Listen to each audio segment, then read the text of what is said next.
Attention, all empaths. I'm going to be giving you some tips to help protect your energy because we're approaching the holiday season. But whenever you decide to listen to this helps you throughout the entire year. Now, I don't know about you, but regardless of if you're excited, nervous, or sad, whatever emotion that the holiday season brings up for you, your energy is going to feel drained if you're an empath.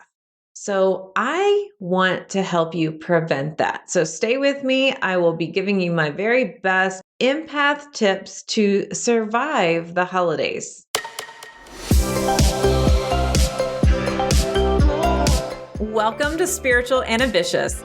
I'm your host, Whitney McNeill. I'm a certified medium and spiritual teacher, and I help spiritual and ambitious souls just like you live your life purpose through your career and attract abundance by connecting into your intuition and spirit guides. Let's get spiritual and ambitious.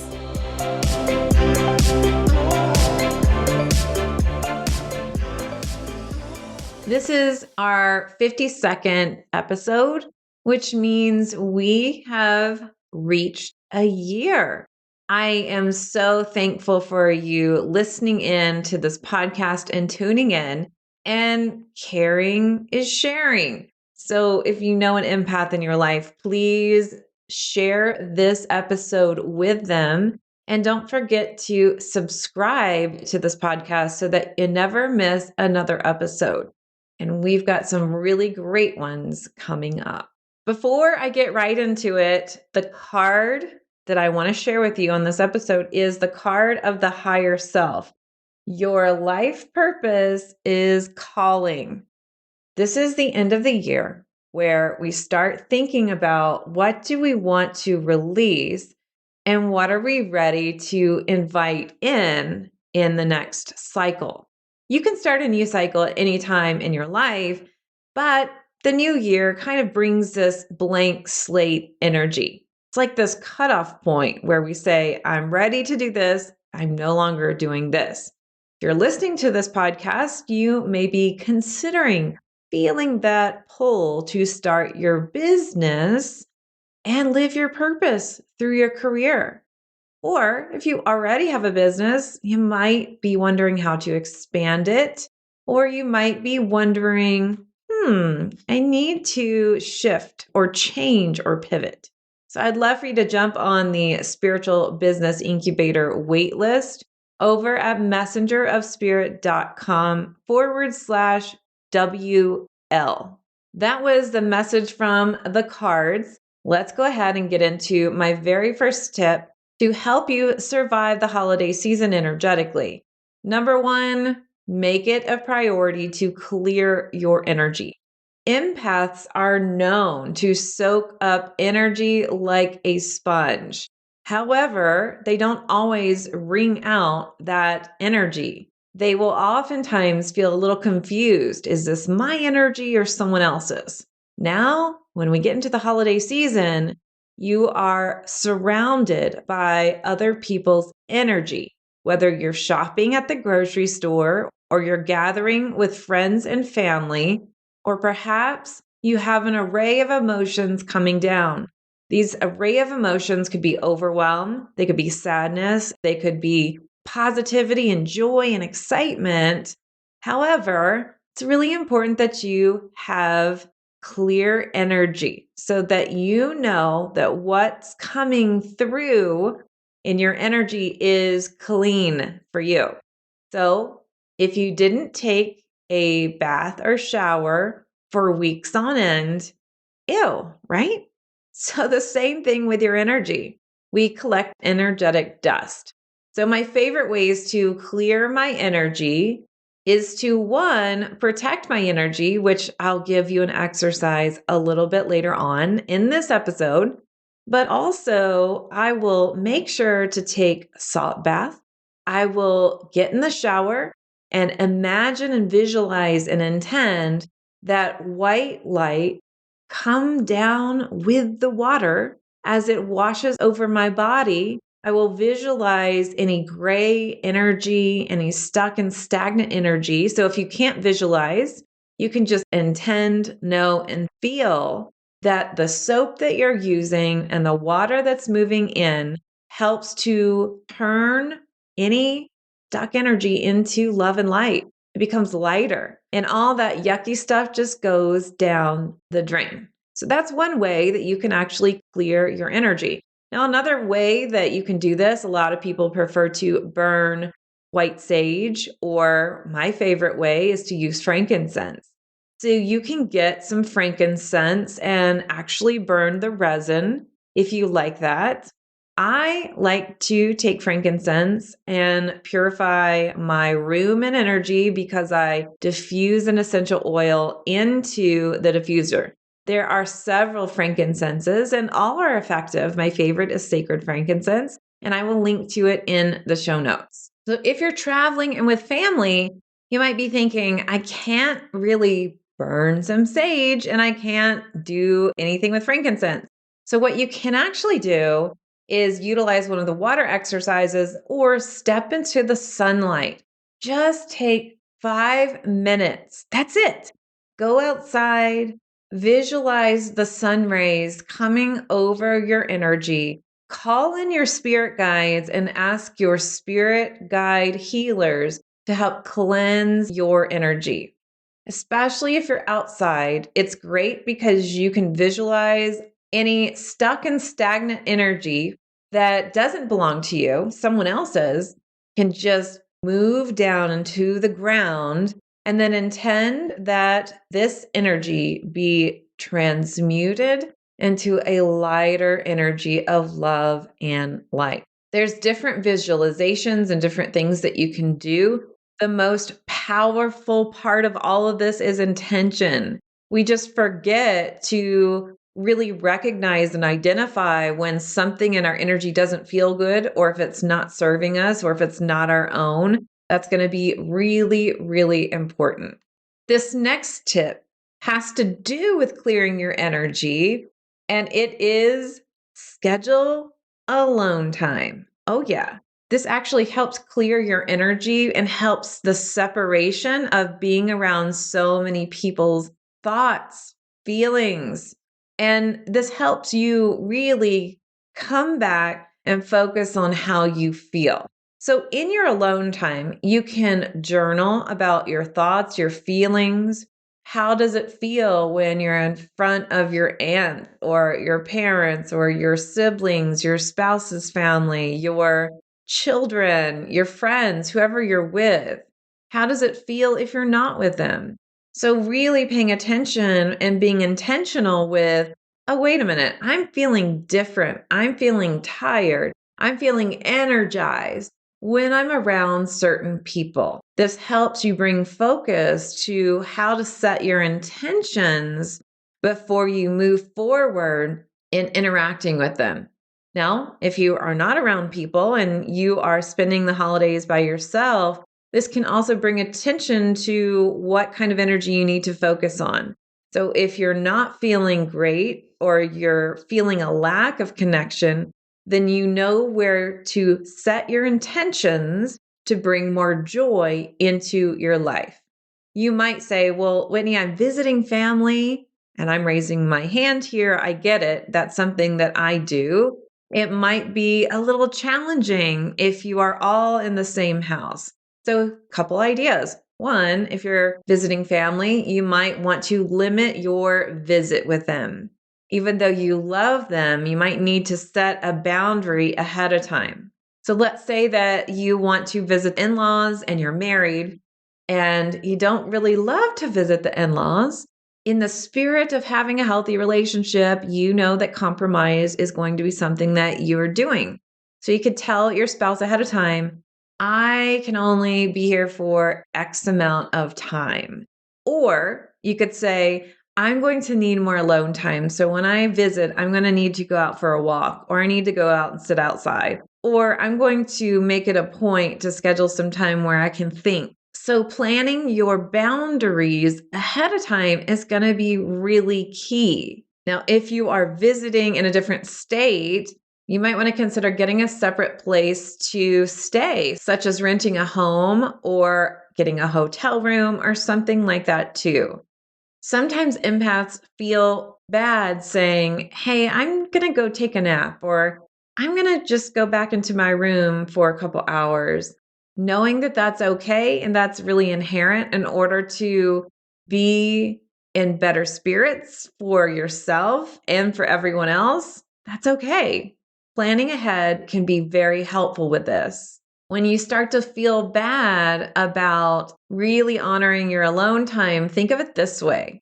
You know, if I were to just stay here the entire time and get really drained and run down, I'm going to be a crabby person. No one's going to want to be around me anyway. So it's better to go away for a couple hours so that I can be the best version of myself for me and for everybody else. This topic brings me to my third tip for you, which is saying no. Ooh, I'm already talking about doing uncomfortable things by scheduling alone time and saying no. It's okay to say no. Maybe you're hosting a family gathering every year and this year you don't want to. Or you have a routine where most families do, where they go to the same place, they see the same people, and you say no. This can be really hard, but it's going to be really important for you to take note. Remember your journaling to really focus about what feels good and what doesn't feel good during your alone time so you can start to learn to say no. And I know firsthand family can be pushy. Why are you saying no? You can't say no. You're going to hurt people's feelings. All these things. Those are all limiting beliefs and it's time for you to really stand up for yourself and know what works and know what doesn't work. So, are you going to take control of your own life or are you going to let other people kind of seep that guilt into your energy? It's up to you. It all comes down to you. Sometimes people say, well, my family's making me feel guilty. Nobody can make you feel guilty. You get to choose to feel guilty. So are you going to stand up in your power or not? So saying no can feel really weird, especially if you are traveling into a different place and all your friends want to see you, all the family wants to see you, but you know you have a limited time. You know you need to conserve your energy. So really practice the art of just saying no and saying yes to the things that excite you. So when you say no, you are saying yes to more energy. You're saying yes to all the things that light you up. This is okay. And 100% is. And what is really helpful for me is planning out what I'm going to say to people ahead of time or planning out different scenarios. And I practice saying no out loud to myself so that when it comes out of my mouth, I feel like it's natural and I don't feel like I'm awkward and I'm squeaking it out of my voice. My voice is cracking or feeling really kind of in that weird place. So that's okay too. Just saying no, you could write it out, talk it out, whatever you need to do. All right. I'm going to be giving you some additional tips and a protection exercise when we come back after this quick break. If self care is important to you and you love all the spiritual things, or you're looking for that perfect spiritual gift for that someone special, I'm going to invite you to check out my holiday sale over at messengerofspirit.com/holiday.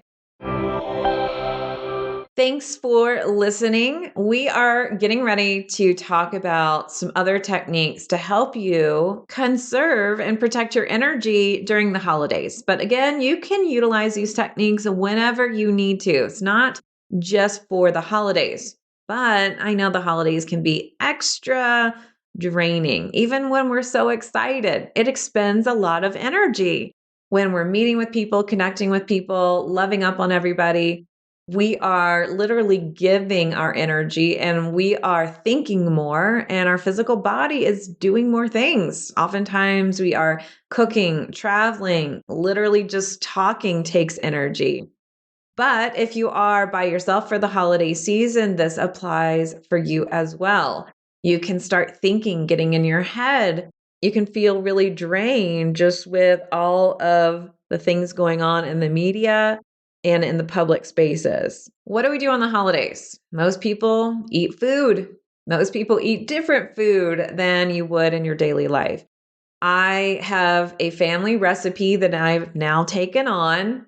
I've made it my own vegan, gluten free way. And I am telling you, it's good. I mean, my parents are not vegan and gluten free, and they have said, oh my gosh, it tastes like the original. So, kind of proud of myself for that. But that doesn't mean that that recipe is healthy. So we oftentimes will stuff our face with comfort food, which is fine. We can do that. However, I want you to pay attention to what foods are helping you feel good and what foods are not making you feel good. When we stuff our face with lots of carbs, with fats, and all the stuff that tastes good, we can also feel funky, grumpy, tired, and just all around ugh. So, I'd like for you to really kind of look at what foods light me up, what foods don't. Sometimes we feel like we have to make a certain dish from our family tradition, or we feel like we have to taste our food that other people have made. So I want you to just get really clear with your empath self on what you feel is good for your body. And the easy way to do this is with your energy. So when you are thinking about a food or you're right in front of the food, I'd like for you to just take a moment and clear your mind.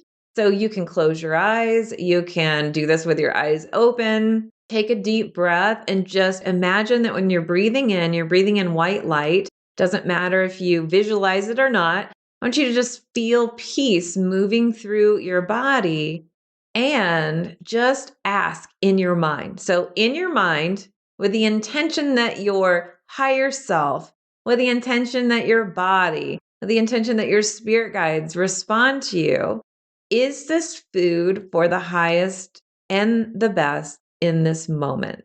Does this food resonate with my energy or not? I know this sounds a little bit trivial sometimes. Like, really, Whitney, are you telling me about food? Trust me, food has energy. So you might be looking at this really healthy salad, but the person that made the salad was in a really crappy mood. Ooh, well, might not be the best for you in the moment. You also might be looking at these potatoes with tons of butter and you're thinking, well, this isn't healthy for me. But maybe the person that made it was thinking about you and so excited and all this love. Or this was your grandmother's recipe and you just feel like it has that energy and you feel like, yeah, this is the right moment. Now, all this advice is not supposed to replace anything a doctor has told you or what you know you need to eat. I myself am on a medical diet. So, this is something that you need to take into consideration. So, please don't feel like this is going to be the most important versus if you have to eat a certain way for your health. However, it can be really helpful when you are tuning in. I'd also like for you to pay attention to how your body is feeling afterwards when you're digesting. And you know what I'm getting ready to say? How much you're eating as well. Sometimes we really need it. We just need to stuff our face and we need to sit there for hours. Literally, sometimes that is what our energy does need. So I'm not saying that that is bad.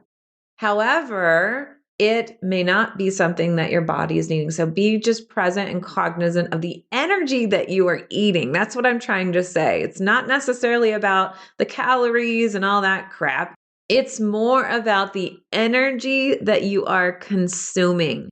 And this doesn't just go to food. This is also what are you taking in with TV and music and the people talking. Sometimes politics comes up or other things that just doesn't feel good. So really pay attention to what am I consuming? And maybe I just need to step out of the room, or I'm only going to be there for a couple minutes or an hour or so. Which leads me to protection, which is the last thing I want to talk about, but I want to give you 2 tips under this category. You have a protector spirit guide. So let's utilize that guide. Your protector spirit guide helps you with protection on the earth plane. So when to drive the car, which plane to choose, all of those things. So talk to your protector guide about, hey, I'm getting ready to go in and talk to my family. And maybe you're very liberal and your family is super conservative. So you can say, you know what? I love my family, but I definitely need some extra buffer here. So if you could help buffer my energy as I go into this holiday meal, or talk to your protector guide. Hey, I'm getting ready to travel. Just checking in with you, making sure everything's okay. So just ask for extra protection when you feel like you need it. But the aura bubble is what I want to talk about. This is really helpful for empaths, and I really only teach this inside of my 4 Intuitive Languages program, but it's the holiday season and I'm giving you a gift. So with the aura bubble protection, before you start to converse with people, I would love for you to take a moment, close your eyes, and this is best done in the beginning of the day, the middle of the day, and the end of the day or the afternoon. So what I'm saying here is you want to do this 3 times a day and do it anytime you feel like you need extra protection. So when you start your day, usually you're by yourself, you can take a moment, clear your mind, and visualize the first color that comes to your mind. You might see the color, you might hear the name of the color, you might feel like, I just feel like purple, or you might just know what it is. Once you have your color, I'd love for you to imagine that it is in the center of your body, right at the solar plexus. As you breathe, expand this light out in all different directions. Continue to expand this light into all different directions until it's about 2 feet above you, below you, around you. And then imagine that you are in this bubble of light. Then at the edges of where the light touches the rest of the world, I'd like for you to harden it. So you're inside of an eggshell. See the hardened edges being porous so that you can receive good, lovely, flowy, good vibes. But all that heavy, yucky stuff just bounces right off of your aura bubble and you don't breathe it in. So you're literally moving around your day in this breathable energy bubble and intend that it lasts all day long. However, empaths are known to not have the best boundaries. They kind of spill into other people's energy. And so one of the big lessons for empaths to learn, I'm raising my hand here, I'm part of the group here, has been boundaries. Boundaries has been a big one for me, and empaths will constantly need to reinforce their boundaries.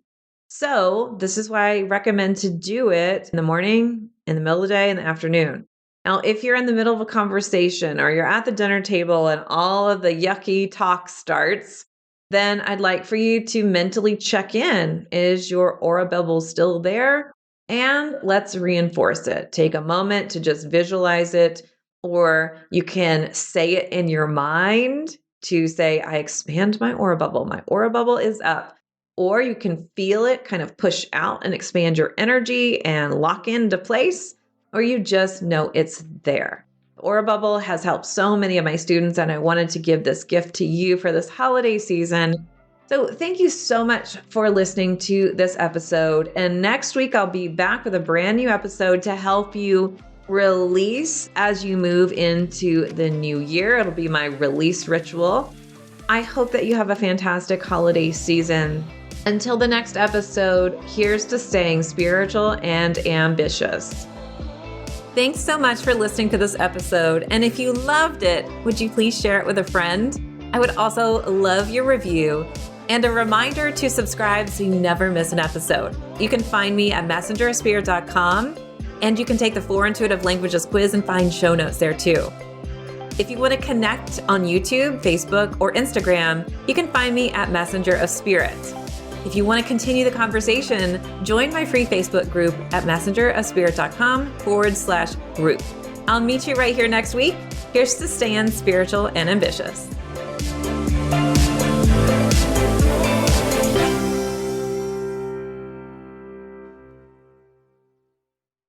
This podcast is part of the Sound Advice FM network. Sound Advice FM. Women's voices amplified.